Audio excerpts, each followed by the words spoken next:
Paqe me ju, vëllezër dhe motra. Sot është e diela e tretë e kohës së Pashkëve, edhe kisha është duke na treguar në Ungjillin e Gjonit to takimet që Krishti ka me discepujt e vet. Krishti takohet me ta çdo të dielë. Çdo të ditë Krishti takon discepujt e vet. Edhe sot është takimi i tretë.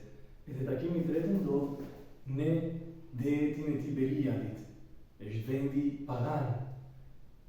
Ju ftoj që ta dëgjojmë këtë Ungjill që na tregon edhe rolin e Pjetrit. Është një Ungjill që është edhe që vjen në provarinë e Zotit.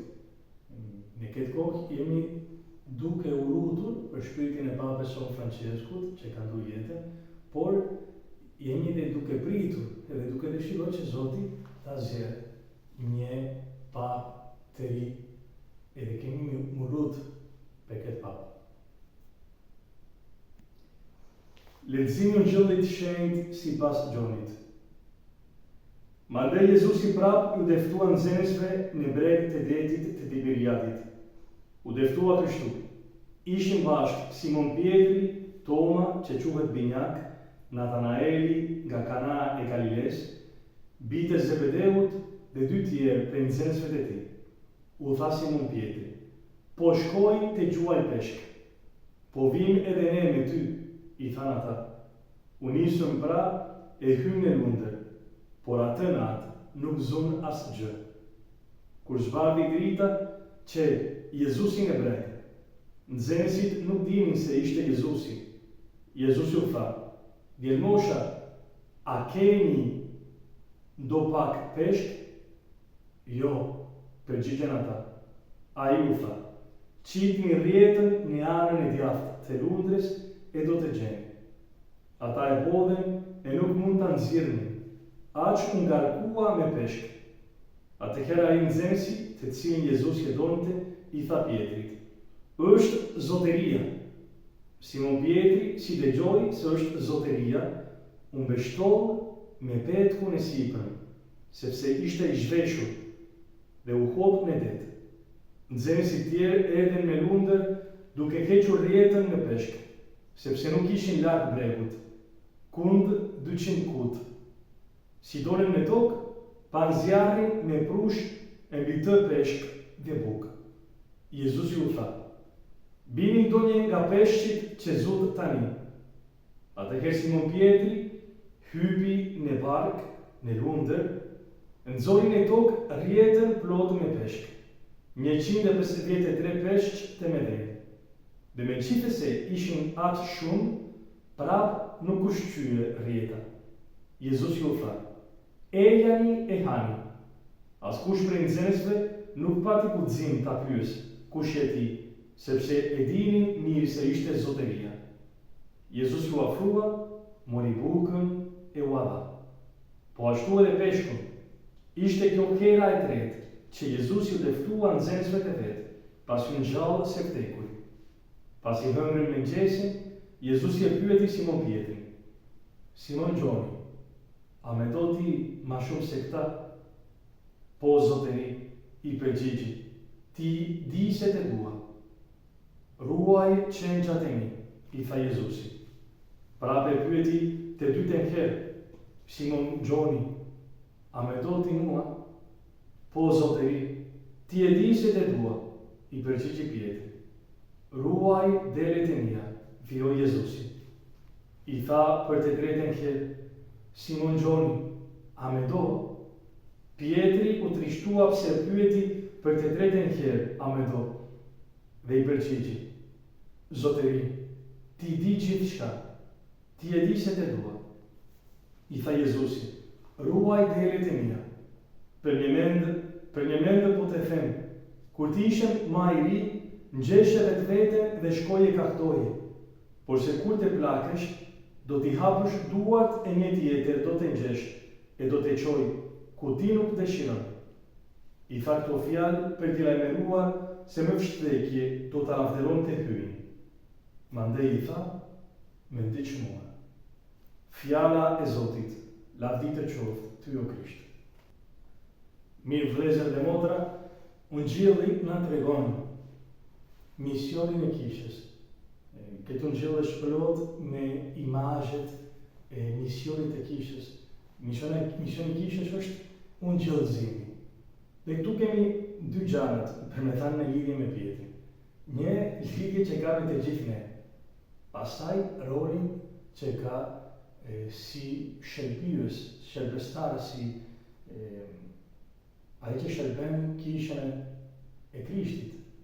Përpara nga ana jonë, çfarë na thot Pietri? Pietri është një njeri që ka menduar, që kishte forcën e vetën e vet. Një person që i ka thënë Jezusit, unë për ty do të jap jetën time. Ai nuk dinte çfarë ishte do thënë. Ai mendonte që ai ishte një njeri që me ndjenjat e mira që kishte mundësi me dash me të vërtetë. Por realiteti është që jo, të gjithë ne përballë kryqit, përballë vuajtjes, jena të gjithë frikacak.